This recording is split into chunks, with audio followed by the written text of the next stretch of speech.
اس میں انشاءاللہ اس کا ڈیٹیل میں ان چیزوں کو بیان کیا جائے گا. ان فی خلق السماوات والارض، بے شک آسمانوں اور زمین کی تخلیق میں، واختلاف اللیل والنہار، اور رات اور دن کے آنے جانے میں، لآیات لأولی الالباب، یقیناً نشانیاں ہیں عقل مندوں کے لیے. اولو الالباب ہوش مند عقل مندوں کے لیے.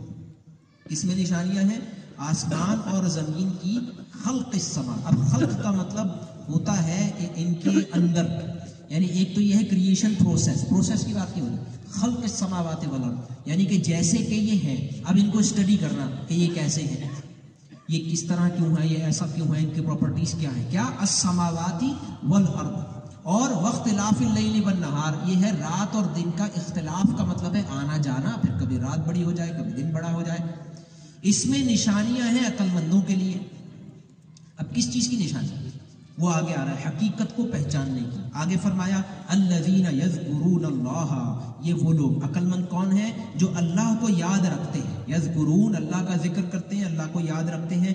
قیاما وقعودا وعلی جنوبہم، کھڑے ہوئے، بیٹھے ہوئے اور اپنی کروٹوں پر لیٹے ہوئے. اللہ کو یاد رکھتے ہر وقت، کھڑے ہوئے، بیٹھے ہوئے، لیٹے ہوئے. وہ یتفکرون فی خلق السماوات والارض، اور وہ آسمانوں اور زمین کی خلقت میں غور کرتے ہیں، تفکر کرتے ہیں. کیا کرتے ہیں؟ وہ یتفکرون فی خلق السماوات والارض ربنا، اور وہ کہتے ہیں اے ہمارے رب، ما خلقت ھذا باطلا، کہ تو نے یہ سب کچھ بے مقصد پیدا نہیں کیا، باطل پیدا نہیں کیا. کم از کم یہ تو اندازہ ضرور ہو جائے گا کہ کوئی پرپس ہے، چاہے پرپس ایگزیکٹلی نہ بھی سمجھ میں آئے، کم از کم آسمان اور زمین کو غور سے دیکھنے والے کو یہ ضرور سمجھ میں آ جائے گا کہ کوئی نہ کوئی پرپس ہے. ما خلقت ھذا باطلا سبحانک، تو اس سے پاک ہے. کہ کس سے پاک ہے؟ کہ کوئی چیز ایسے ہی بنائی بیکار بے مقصد. فقنا عذاب النار، لہذا تو ہمیں بچا آگ کے عذاب سے. ربنا انک من تدخل النار، حضرت ابو درداء رضی اللہ تعالیٰ عنہ فرماتے ہیں کہ مومن بار بار پکارتا ہے ربنا ربنا ربنا، یہاں تک کہ اللہ اس کی دعا قبول کر لیتا ہے. ابھی اس کی یہاں مثال آ رہی ہے. ربنا، اے ہمارے رب، انک من تدخل النار، بے شک جس کو تو نے آگ میں داخل کر دیا، فقد اخزیتہ، اس کو تو نے رسوا کر دیا. وما للظالمین من انصار، اور ظالموں کا کوئی مددگار نہیں.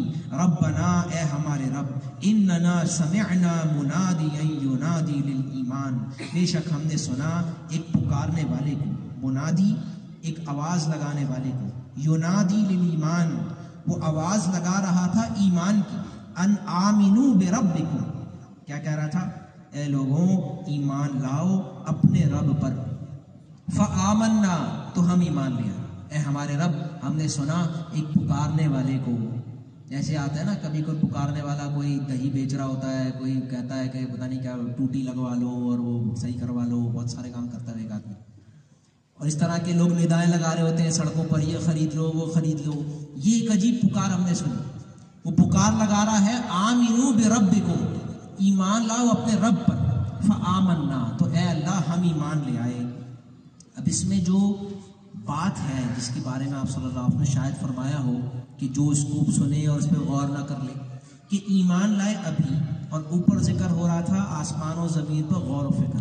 تو یعنی ایک شخص ہے جس تک ابھی کسی منادی کی ندا کی آواز نہیں آئی، اس تک کوئی رسول کی دعوت نہیں پہنچی، اس وقت کی دین کی تعلیم نہیں پہنچی. ایسے ہی وہ بس پیدا ہوا، بڑا ہو گیا، اسے کسی نے دین کے بارے میں کچھ بھی نہیں بتایا.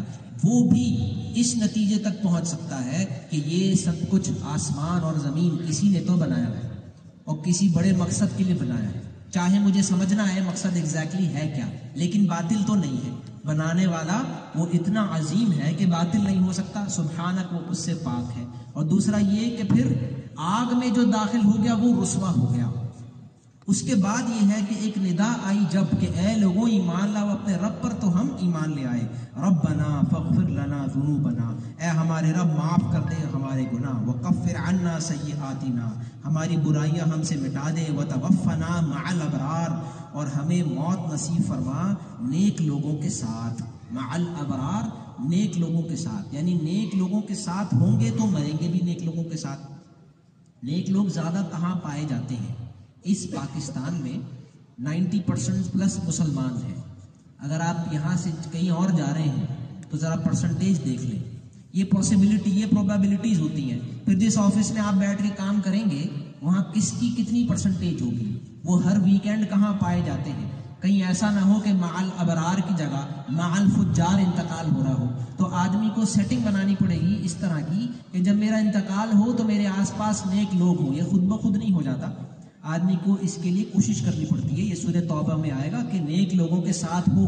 اور رسول اللہ صلی اللہ علیہ وسلم نے فرمایا دین علی المرء علی دین خلیلہ، کہ بندہ اپنے دوست کے دین پہ ہوتا ہے. فَلْيَنْظُرْ أَحَدُكُمْ مَنْ يُخَالِلْ، اب تم میں سے ہر شخص یہ دیکھے کہ اس کو دوست بنا رہا ہے. تو یہ دعا کیا ہے؟ اے ہمارے رب وَتَوَفَّنَا مَعَ الْأَبْرَارِ، ہمیں نیک لوگوں میں وفات عطا فرما.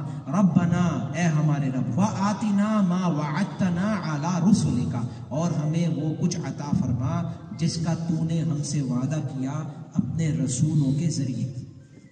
یعنی ایک علم وہ ہے جو بغیر رسول کے بتائے پتہ چل جاتا ہے، وہ پہلے آیا. ایک علم وہ ہے جو رسول کے بغیر بتائے نہیں پتہ چلتا، وہ جنت ہے، انعامات ہیں. اس لیے ربنا وآتنا ما وعدتنا علی رسلک، جو تو نے اپنے رسولوں کے ذریعے ہمیں جو وعدے کیا، وعدہ پہنچایا، وہ ہمیں عطا فرما. ولا تخزنا یوم القیامہ، اور قیامت کے دن ہمیں رسوا نہ فرما. انک لا تخلف المیعاد، بے شک اے اللہ تو اپنے وعدے کے خلاف نہیں کرتا. لہذا فرمایا فاستجاب لهم ربهم، لہذا اللہ نے، یہ فا زبر فا کیا ہے؟ لہذا استجاب لهم ربهم، سن لی ان کے رب نے ان کی.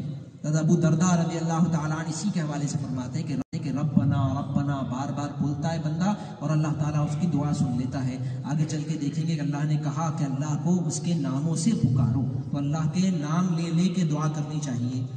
فاستجاب لهم ربهم، تو اللہ نے سن لی ان کی دعا. انی لا اضیع عمل عامل منکم، تو آخری میں ہم نے کیا بات کہی تھی؟ اے اللہ لا تخلف المیعاد، بے شک تو وعدے کے خلاف نہیں کرتا. اب یہ بہت ضروری ہے کہ انسان کو اللہ کا وعدہ پتہ ہونا چاہیے. اللہ کا وعدہ یہ نہیں ہے کہ تم مسلمان گھر میں پیدا ہو گئے ہو، مبارک، جو دل چاہے کرو، جنت تمہارا انتظار کر رہی ہے. یہ وعدہ نہیں ہے. اللہ کا وعدہ ایگزیکٹلی ہے کیا؟ وہ اب یہاں آ رہا ہے. انی لا اضیع عمل عامل منکم، کہ میں تم میں سے کسی عمل کرنے والے کے عمل کو ضائع نہیں کروں گا. من ذکر او انثی، چاہے مرد ہو یا عورت. بعضکم من بعض، تم ایک دوسرے میں سے ہی ہو. فالذین ہاجروا، تو بے شک وہ لوگ جنہوں نے ہجرت کی. رسول اللہ صلی اللہ علیہ وسلم نے فرمایا افضل الہجر، سب سے عظیم ہجرت یہ ہے ان تہجر ما کرہ ربک، کہ تم ہر وہ چیز چھوڑ دو جو تمہارے رب کو پسند نہیں. یہ بھی ہجرت ہے، جب آدمی چھوڑتا ہے ان چیزوں کو جو اللہ کو پسند نہیں ہے، چاہے چھوٹی چیز ہو بڑی چیز ہو. بڑی چیز کیا ہوگی کہ اللہ کو میرا یہاں رہنا پسند نہیں ہے، اللہ تعالیٰ چاہتا ہے میں کہیں اور چلا جاؤں تو پھر یہ شہر چھوڑنا پڑے گا. یہ بڑی ہجرت ہے، یہ سب سے اعلیٰ ہجرت ہے. لیکن افضل ہجرت کہاں سے شروع ہوتی ہے؟ لہٰذا فالذین ہاجروا، تو جنہوں نے ہجرت کی. اخرجوا من دیارہم، جو اپنے گھروں سے نکال دیے گئے. وَأُوذُوا فِي سَبِيلِي، اور جنہیں تکلیفیں پہنچائی گئی میرے راستے میں. وَقَاتَلُوا، اور جنہوں نے جنگ کی.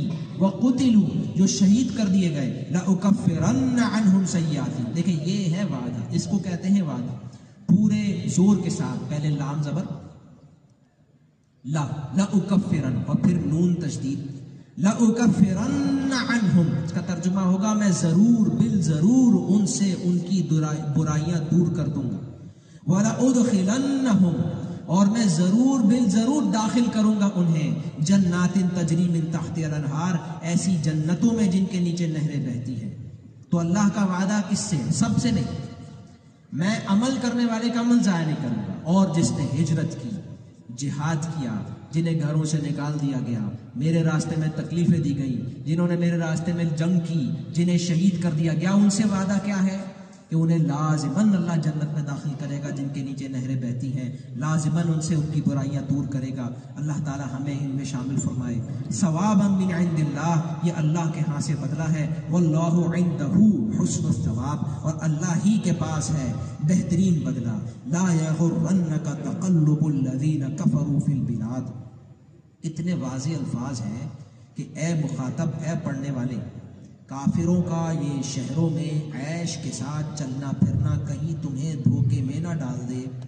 کافروں کا شہروں میں عیش کے ساتھ چلنا پھرنا کہیں تمہیں دھوکے میں نہ ڈال دے. متاع قلیل، یہ تو بس تھوڑا سا سامان ہے. ثم مأواہم جہنم، پھر ان کا ٹھکانہ جہنم ہے. وبئس المہاد، اور وہ بہت بری جگہ ہے. لیکن الذین اتقوا، دیکھیں مسئلہ یہ ہے کہ ہم نے یہ بھی پڑھ لیا کہ کامیابی کس میں ہے، اور یہ بھی پڑھ لیا کہ کس میں نہیں ہے، ناکامی نہ ہو جائے. لیکن مسئلہ یہ ہے کہ ہم جس اسکول میں ہیں، پھر جس کالج میں جاتے ہیں، پھر جس یونیورسٹی میں جاتے ہیں، ان کا ٹاپک آخرت نہیں ہے. وہ کس لیے بنے ہیں؟ وہ کہتے ہیں ہم آپ کو صرف ایک سکسیسفل بندہ بنانا چاہتے ہیں، اور اس سے ان کی مراد ہوتی ہے کہ آپ کے پاس کچھ اسکلز آ جائیں، آپ کوئی ڈاکٹر، انجینئر، پائلٹ بن جائیں تاکہ آپ کچھ کما سکیں. اور پھر وہ دکھاتے ہیں کہ دیکھیں ہم سے پڑھے ہوئے لوگ آج یہاں جاب کر رہے ہیں، یہاں جاب کر رہے ہیں، یہاں کاروبار کر رہے ہیں. وہ کبھی کسی ناکام آدمی کو نہیں دکھائیں گے. تو ان کے ہاں سکسیس اسٹوری یہ ہوتی ہے. ہمارے بچے بہت معصوم سے ہوتے ہیں جنہیں ہم نے بھی کبھی نہیں قرآن پڑھایا، نہ انہوں نے پڑھا، نہ ان کا کوئی موڈ ہے، نہ ان کی کسی نے تعلیم تربیت کی. ان کی تربیت یہ سسٹم کرتا ہے. وہ کوئی آدمی بھی ناکام نہیں ہونا چاہتا. عبرت کا نشان بن جاتے ہیں وہ لوگ کہ جو پھر بعد میں کماتے کم ہیں. لہٰذا سکسیس کا مطلب ہوتا ہے دنیاوی کامیابی. پھر جب وہ بڑے ہوتے ہیں تو پھر سب ادھر ادھر باہر جانا چاہتے ہیں، کسی طرح یہاں نکل جائیں، کسی طرح وہاں نکل جائیں. اور پھر ہم سوچتے ہیں کہ پتہ نہیں کیا ہو گیا ہے آج کل کے نوجوان کو. تو یہ اس لیے ہو گیا، یہ سارا کچھ الٹا سیدھا ہو گیا ہے کہ دنیا میں کمانا ہے، اس کے لیے چلو کچھ پڑھنا بھی پڑے گا. یہ ساری مجبوریاں ہیں. لیکن کیا فرمایا جا رہا ہے؟ لا یغرنک تقلب الذین کفروا فی البلاد. اب وہ کہتے ہیں بھلے اسرائیل میں اچھی جاب مل جائے. اچھی جاب تو اچھی جاب ہوتی ہے بھائی، اس میں کیا مسئلہ ہے؟ اگر پتہ چل جائے کہ ناشکرے اللہ کے دشمن ہیں تو پھر ایسا نہ ہو کہ لیکن ہیں تو بڑے کامیاب. تو یہ دھوکہ ہے. لا یغرنک تقلب الذین کفروا فی البلاد متاع قلیل ثم مأواہم جہنم وبئس المہاد. لیکن الذین اتقوا ربہم لہم جنات تجری من تحتها الانہار خالدین فیہا نزلا من عند اللہ وما عند اللہ خیر للابرار. لیکن جو لوگ اپنے رب کی نافرمانی سے ڈرتے ہیں ان کے لیے ایسے باغات ہیں جن کے نیچے نہریں بہتی ہیں، وہ ان میں ہمیشہ ہمیشہ رہیں گے. یہ اللہ کی طرف سے ابتدائی مہمان نوازی ہے. نزلا یعنی ہم یہی سن رہے ہیں، جنات جن کے نیچے باغات بہتے ہیں. جیسے کبھی کبھی آدمی ویکیشن کے لیے جاتا ہے تو ایسی جگہ ہی چوز کرتا ہے کہ بھائی وہاں پہ کوئی دریا بہ رہا ہو، پہاڑوں پہ جاتے ہیں، گرینری ہونی چاہیے اور کوئی پانی کی چیز ہونی چاہیے، یا تو سمندر ہو یا دریا ہو. ویکیشن اسی کو کہتے ہیں. اور پھر واپس گھر پہ آنا پڑتا ہے. جب ہمارے یہ جو سٹی آف لائٹس ہوتا تھا، کبھی سٹی آف ڈسٹ ہے، اور یہ جو اسٹیل کا فارسٹ ہے، یہاں پہ ہم رہتے ہیں. اور گھومنے ہم جاتے ہیں کسی ایسی جگہ پر جہاں ہریالی ہو، باغات ہو، نیچے سے نہریں بہتی ہوں. تو اللہ نے فرمایا یہ تمہاری پرماننٹ ریزیڈنس ہے مرنے کے بعد. لیکن یہ نزلا من عند اللہ، ابتدائی مہمان نوازی. جو اصل مہمان نوازی ہے وہ تمہیں سمجھ نہیں آئے گی. ابھی بتا دیا جائے تو انسان کو سمجھ وہی آتا ہے جو اس نے کبھی دیکھا ہوا.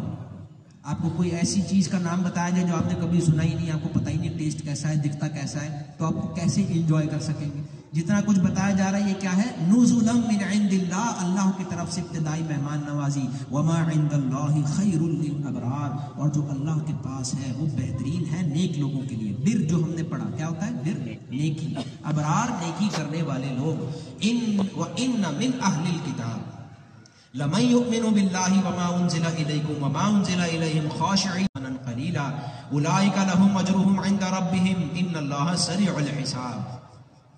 اور بے شک اہل کتاب میں وہ بھی ہیں جو اللہ پر ایمان رکھتے ہیں اور اس کلام پر جو ہے نبی آپ پر، اس کلام پر جو ہے مسلمانوں تمہاری طرف نازل کیا گیا، اور جو کلام ان کی طرف نازل کیا گیا اس پر بھی ایمان رکھتے ہیں. اللہ کے لیے عاجزی اختیار کرتے ہیں اور وہ اللہ کی آیات کے بدلے دنیا کا حقیر معاوضہ نہیں خرید لیتے. یہ ہے وہ لوگ جن کا اجر ان کے رب کے پاس ہے، بے شک اللہ بہت جلد حساب لینے والا ہے. یا ایھا الذین آمنوا اصبروا وصابروا ورابطوا واتقوا اللہ لعلکم تفلحون. اے وہ لوگ جو ایمان لائے ہو، صبر کرو اور دشمن کے مقابلے میں ثابت قدم رہو، اور سرحدوں کی حفاظت کے لیے مستعد رہو، اور اللہ کی نافرمانی سے ڈرتے رہو تاکہ تم فلاح پاؤ.